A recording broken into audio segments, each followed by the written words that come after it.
நண்பர்களை நீங்கள் பார்த்து கொண்டு இருப்பது உங்கள் கௌசிக ரிவ்யூ. சரி வாங்க வீடியோக்குள்ள போய் என்னென்ன நடக்க போகுது அப்படின்னு சொல்லிட்டு பாத்தீங்கன்னா, நம்ம மல்லி இருக்காங்களா அவங்க வந்துட்டு போயிட்டு போலீஸ் ஸ்டேஷன்ல எல்லாம் உண்மையை சொல்லிடலாம்னு சொல்லிட்டு பாக்குறாங்க. ஆனா அங்க அவங்களுக்கான நீதி கிடைக்காது. ஏன்னா அங்க நம்ம தீபிகா இருக்காங்க. தீபிகா இருந்தாலும் ஒரு பக்கம் நம்ம மல்லி மேல கொலை வெறியில இருக்காங்க. ஆனா மல்லி சும்மா இருக்க போறதுங்க. மல்லி என்ன பண்றாங்க அப்படின்னு சொல்லிட்டு பாத்தீங்கன்னா, டைரக்டா போயிட்டு கோர்ட்ல கரெக்டா விஜய் ஆஜர் பண்றாங்களா அந்த இடத்துல விஜய் ஒரு பக்கம் உண்மையெல்லாம் சொல்றாரு, நம்ம மல்லி சொல்றான்னு போறாங்க. அந்த நேரத்துல நம்ம தீபக் அங்க வந்துடுறாங்க. தீபக் வந்து என்ன பண்றாரு அப்படின்னு சொல்லிட்டு பாத்தீங்கன்னா, இந்த தீபிகா இருக்காங்களா அவங்களுக்கு எதிரான ஆதாரத்தலை எடுத்து கொடுக்குறாங்க. இந்த மாதிரி மல்லி மேலே இருக்கிற வன்மத்திலையும் கோவத்தினாலும் விஜய் ஒரு பக்கம் ரொம்பவே டார்ச்சர் பண்ணி கொடுமை பண்ணியிருக்காங்க.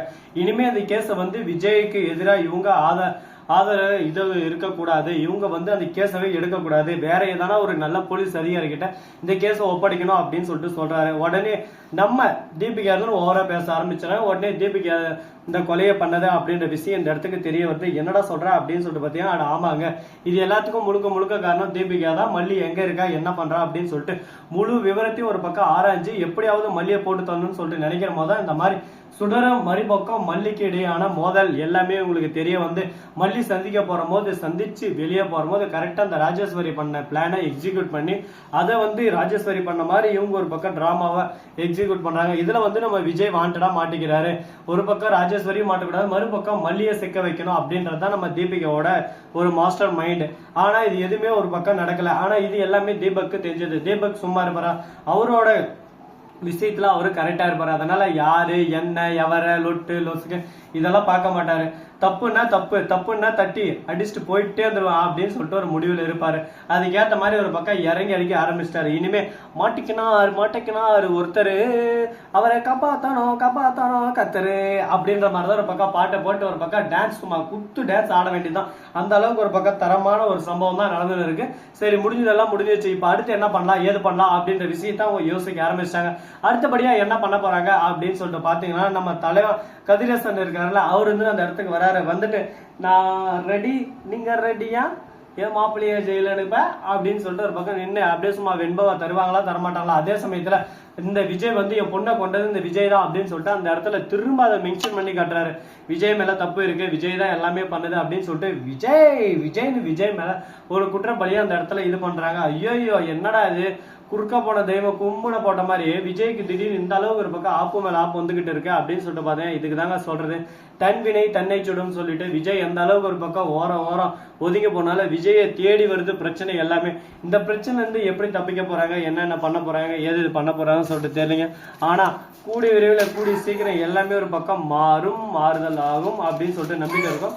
அது போல நடக்குமா நடக்காதா என்னென்ன பண்ண போறாங்க ஏது பண்ண போறாங்க அப்படின்ற விஷயத்த கூடிய விரைவில் கூடிய சீக்கிரம் நீங்க பார்க்க தான் போறீங்க.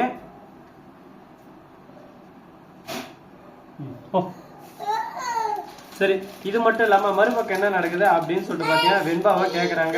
இந்த மாதிரி வெண்பா உங்களுக்கு யாரு கூடமா இருக்கணும் நீயே சொல்லு, உனக்கு மல்லியம்மா வேணுமா இல்ல கதிரேசன் தாத்தா வேணுமா அப்படின்னு சொல்லிட்டு கேக்குறாங்க. எனக்கு மல்லியம்மா தான் வேணும். நான் எக்காரணத்துக்கு கொண்டு கதிரேசன் தாத்தா கிட்ட போக மாட்டேன். கதிரேசன் தாத்தாவும் மறுபக்கம் நிஷா சித்தியே என்ன ரொம்ப கொடுமை பண்றாங்க. இவங்க கிட்ட போனா என்ன தேவையில்லாம ஒரு பக்கம் அடிக்கிறாங்க இது பண்றாங்க. ஸ்கூலுக்கு போக விடாம என்ன ரொம்பவே டார்ச்சர் பண்றாங்க. எனக்கு இங்க படிக்கிறதுக்கு தான் பிடிச்சிருக்கு. அவங்க ஃபாரின் போறேன்னு சொல்றாங்க. அவங்க கூட என்னால போக முடியாது. என்னை எப்படியாவது நீங்க தான் காப்பாற்றணும். காப்பாத்தி என் மல்லியம்மா கிட்டயும் டாடா கிட்டயும் ஒப்படைக்கணும். என் டாடா அந்த கொலையை பண்ணல சார் அப்படின்னு சொல்லிட்டு வெண்பா அலார வச்சிடறாங்க. பார்க்கும்போது நமக்கு ஒரு பக்கம் கஷ்டமா இருக்கு. என்னடா இந்த அளவுக்கு ஒரு பக்கம் கஷ்டத்தையும் நஷ்டத்தையும் துக்கத்தையும் துயரத்தையும் கொடுத்து வச்சிருக்காங்களே, இவங்கெல்லாம் மனசு ஜென்மம் தானா, ஏன்டா இந்த மாதிரி பண்றாங்கடி, இதெல்லாம் ரொம்ப கொடுமைடா, இந்த மாதிரி எல்லாம் பண்ணாதீங்கடா அப்படின்னு சொல்லிட்டு நம்ம சொன்னாலே கேட்க மாட்டாங்க. ஏன்னா ஒரு சின்ன குழந்தையோட அன்பு அக்கறை அரவணைப்பு எதுவுமே இவங்களுக்கு தேவையில்லை. இவங்களை பொறுத்த வரைக்கும் இவங்களோட எண்ணம் எல்லாமே நாம இந்த இடத்துல ஜெயிக்கணும், நாம ஒரு லெவலுக்கு போனோம்னா அதுக்கு நம்ம பொண்ணுதான் இல்லை நம்ம பேத்தியா நம்ம கூட இருக்கணும். அது மட்டும் இல்லாம இந்த கொலகாரன் விஜய் ஜெயிலுக்கு போனோம் அதுக்கப்புறம் நம்ம பேத்தியம் நம்ம கூட இருந்தா சந்தோஷம் தானே, நாம ஜெயிச்சுட்டோம் குமார் அப்படின்ற மாதிரி ஒரு பக்கம் இவங்க பெருமை பேத்திக்கணும்னு நினைச்சுன்னு இருக்காங்க. ஆனா ஒரு பெருமைக்கோசரம் ஒரு குழந்தையோட வாழ்க்கை அழிக்கிறது ரொம்பவே ஒரு தவறான விஷயம். நீதிபதியும் ஒரு பெண்ணுன்றதுனால இந்த குழந்தை வந்து மல்லி கிட்ட தான் இருக்கணும், மல்லியை தவிர வேற யாருக்கிட்டையும் இருக்கக்கூடாது, மல்லி தான் எல்லாத்துக்கும் கரெக்டா இருப்பாங்க அப்படின்னு சொல்லிட்டு சொல்லிடுறாங்க. இப்ப என்ன பேசுறது என்ன பண்றதுன்னு சொல்லிட்டு தெரியாம குழப்பத்துல குழம்பி போயிட்டு வாழ்வே மாயம் இந்த வாழ்வே மாயம் அப்படின்னு சொல்லிட்டு சுத்தின்னு இருக்காங்க. இதுக்கப்புறம் என்னென்ன சிக்கல்கள் எல்லாம் வரப்போகுது எப்படி எல்லாம் அதை சமாளிக்க போறாங்க அப்படின்ற விஷயத்த கூடிய விரைவில் கூடிய சீக்கிரம் நீங்க கண் கூட பார்த்து தெரிஞ்சுக்கலாம் போறீங்க. சரி இதெல்லாம் ஒரு பக்கம் போயிட்டு இருக்க, மறுபக்கம் என்ன நடக்க போகுது அப்படின்னு சொல்லிட்டு பார்த்தீங்கன்னா நம்ம தீபக் இருந்து காதல் அளிச்ச பொண்ணவே ஒரு பக்கம் மாட்டி விட முயன்றாருன்னா என்ன அர்த்தம் அப்படின்னு சொல்லிட்டு பார்த்தீங்கன்னா அவரோட தொழில் அந்த அளவுக்கு ஒரு பக்கம் நேசிக்கிறார். லவ், காதல், அன்பு, அக்கறை, அரவணைப்பு எல்லாமே அவர்கிட்ட இருக்கு. அவரை பொறுத்த வரைக்கும் தான் தொழிலுக்காக என்ன வேணாலும் செய்வாரு. இவன் என்னோட எக்ஸ் தானே, எக்ஸ் போனா போயின்னு போறா, அவ தப்பு செஞ்சா தப்புக்கான தண்டனை அனுபவிச்சுதான் ஆகணும் அப்படின்னு சொல்லிட்டு முடிவு எடுத்துட்டாரு.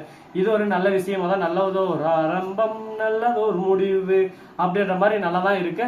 ஆனா இது கண்டினியூ ஆகுமா ஆகாதான், இன்னும் என்னென்ன பிரச்சனையெல்லாம் வரப்போகுது, எப்படியெல்லாம் கொண்டு போக போறாங்க அப்படின்ற விஷயத்தெல்லாம் கூடிய விரையில கூடிய சீக்கிரம் நீங்க நேர்கொண்ட பார்வையில பார்த்து தெரிஞ்சுக்கதான் போறீங்க. பார்ப்போம் இன்னும் என்னென்ன பிரச்சனையெல்லாம் வரப்போகுதுன்னு சொல்லிட்டு.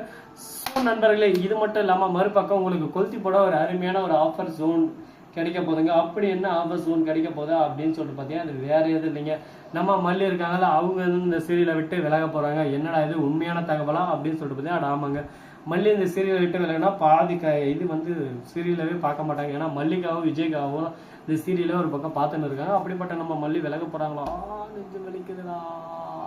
இந்த வீடியோ உங்களுக்கு பிடிச்சிருந்தா லைக் பண்ணுங்க, கமெண்ட் பண்ணுங்க, ஷேர் பண்ணுங்க, டிண்டிங் பெல்லை தட்டி விட்டு போங்க.